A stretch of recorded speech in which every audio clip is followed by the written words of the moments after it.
नमस्कार दोस्तों, मैं शैलेंद्र एक बार फिर से आपका स्वागत करता हूं अपने YouTube चैनल fincore.com में। आज के इस वीडियो में हम बात करने वाले हैं AIF, जिसका मतलब है अल्टरनेटिव इन्वेस्टमेंट फंड के बारे में। जानेंगे AIF क्या होता है और कैसे आप इसमें इन्वेस्ट कर सकते हैं और क्या इसके रेगुलेशंस हैं। तो आइए शुरू करते हैं।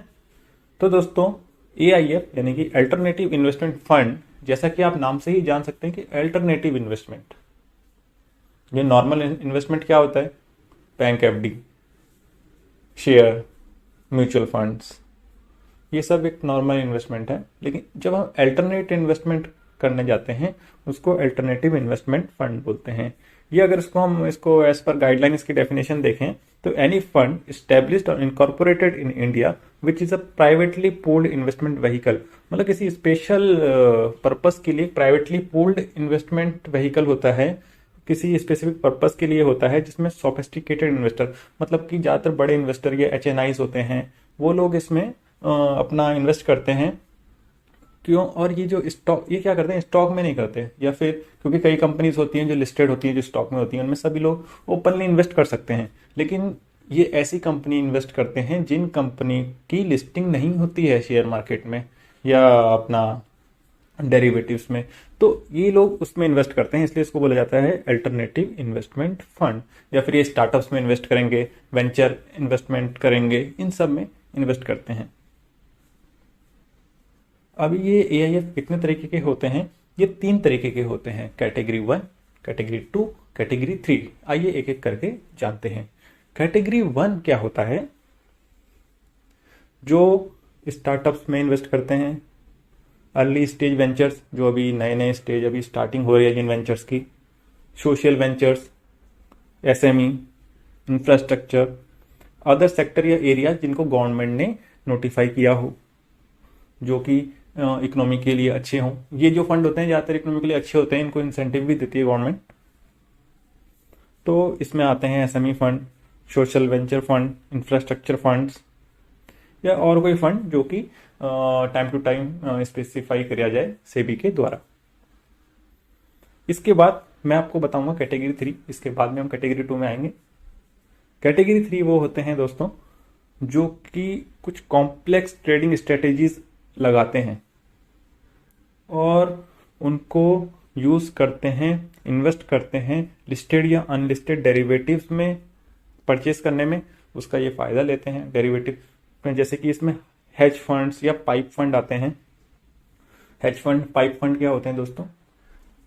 पाइप फंड वो फंड होते हैं जहां पे इसको हम बोलते हैं private investment in public equity, यानी कि कई बार जो प्राइवेट इन्वेस्टर्स होते हैं वो एक पब्लिक इक्विटी, जो पब्लिक कंपनी जिसका ऑलरेडी मार्केट में है, लेकिन उसके शेयर लेती है जो मार्केट में शेयर का दाम है उससे कम में, क्योंकि काफी सारे शेयर लेती है तो उसको बहुत डिस्काउंट में मिल जाता है, तो उसको पाइप फंड बोला जाता है। इसको डिटेल में मैं कभी दूसरी वीडियो बताऊंगा, अभी के लिए आपके लिए इतना जानना काफी है। और दूसरे हेज फंड होते हैं। हेज फंड जैसे ये बहुत सारे टेक्निक्स लगाते हैं इन्वेस्टमेंट में, डेरिवेटिव्स की जो कई टेक्निक्स होती हैं उसको हेज करके अपने इन्वेस्टर्स को अच्छा फायदा देते हैं, उसको हेज फंड्स कहा जाता है। तो ये सब आते हैं आपके कैटेगरी 3 में। इसके बाद कैटेगरी 2 में आपको बताऊंगा जो फंड कैटेगरी 1 में और कैटेगरी 2 में दोनों में नहीं आते। ये लेवरेज या बोरोइंग्स नहीं लेते हैं तो सिर्फ अपनी डे टू डे रिक्वायरमेंट के लिए as per permitted by SEBI guidelines. Okay, उनको बोला जाता है कैटेगरी 2 AIF। इसमें इंक्लूड होते हैं real estate fund, private equity fund, या ऐसे फंड जो डिस्ट्रेस एसेट के लिए हों, उनको कैटेगरी 2 में रखा जाता है। अभी सब कैटेगरी की बात करें, कैटेगरी 1 में एक सब कैटेगरी होती है एंजल फंड। आपने सुने होंगे एंजल इन्वेस्टर। तो एंजल इन्वेस्टर जो स्टार्टअप्स वगैरह में, न्यू वेंचर्स में इन्वेस्ट करते हैं उनको एंजल इन्वेस्टर बोलते हैं। और ये एंजल फंड होते हैं जो वेंचर कैपिटल फंड की एक सब कैटेगरी है, और ये एंजल इन्वेस्टर से रेस करते हैं फंड। इनको जो AIF रेगुलेशन चैप्टर 3 के अंतर्गत इसमें आप इन्वेस्ट कर सकते हैं। डेट फंड वो अल्टरनेटिव इन्वेस्टमेंट फंड है जो मेनली डेप्ट या डेप्ट सिक्योरिटीज में जो कि लिस्टेड कंपनी के भी हो सकते हैं और अनलिस्टेड कंपनी के भी हो सकते हैं, उनमें इन्वेस्ट करते हैं, उसको हम डेट फंड कहते हैं। ये कैटेगरी सेकंड में आते हैं। फंड ऑफ फंड, ऐसा फंड जिसने इन्वेस्टमेंट किया है दूसरे फंड में, उसको हम फंड ऑफ फंड बोलते हैं। एआईएफ के केस में क्या होगा, वो एआईएफ जिसने किसी दूसरे एआईएफ में इन्वेस्ट किया हो, इसको हम फंड ऑफ फंड बोलते हैं। तो ये डायरेक्टली नहीं करते हैं इन्वेस्ट किसी बॉन्ड में, किसी स्टॉक में, रादर ये दूसरे फंड में इन्वेस्ट करते हैं। तो जितने भी हमारे एआईएफ रजिस्टर होंगे उनकी इंफॉर्मेशन आपको सेबी की वेबसाइट पे मिल जाएगी। और जो इसका चैप्टर 4 है रेगुलेशन का, वो बताता है कि जो भी एआईएफ है उसको अपने इन्वेस्टर्स को पूरा डिस्क्लोजर देना है, जिसमें इंटरेस्ट के बारे में इंफॉर्मेशन, जो इन्वेस्टमेंट फी है उसके बारे में इंफॉर्मेशन, वेरियस रिस्क क्या है, वैल्यूएशन क्या है, इन सबकी इंफॉर्मेशन उनको देनी है। बिल्कुल ट्रांसपेरेंसी होनी चाहिए। अगर आप जॉइंटली इन्वेस्ट करना चाहते हैं तो अपने स्पाउस के साथ, या फिर अपने पेरेंट्स के साथ, या फिर अपने डॉटर या सन के साथ कर सकते हैं। 1 करोड़ कम से कम होना चाहिए इन्वेस्टमेंट।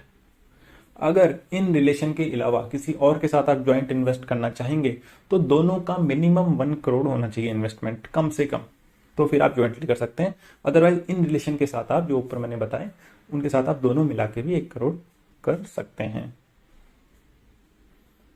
और अगर एआईएफ से आपको लगता है आपके साथ चीटिंग हुई है, या आपको पूरी इंफॉर्मेशन नहीं बताई गई है, या कहीं ना कहीं आपसे कोई जानकारी छुपाई गई है, तो आप, सेबी ने अपना एक पोर्टल बनाया है जिसको ग्रीवेंस रिट्रेशल पोर्टल, स्कोर्स के नाम से जाना जाता है, scores.gov.in, वहां पे आप अपनी शिकायत दर्ज करा सकते हैं। तो दोस्तों, ये थी कुछ जानकारी एआईएफ के बारे में। कोई स्पेसिफिक जानकारी आपको चाहिए तो आप कमेंट बॉक्स में पूछ सकते हैं, हम हाजिर हैं आपके जवाब देने के लिए। आपको वीडियो अच्छा लगता है तो जरूर शेयर कीजिए, चैनल को सब्सक्राइब जरूर कीजिए ताकि आपको आगे भी ऐसे वीडियो देखने के लिए मिलें, और लाइक बटन दबा दीजिए। धन्यवाद, नमस्कार। नमस्कार दोस्तों, मैं शैलेंद्र एक बार फिर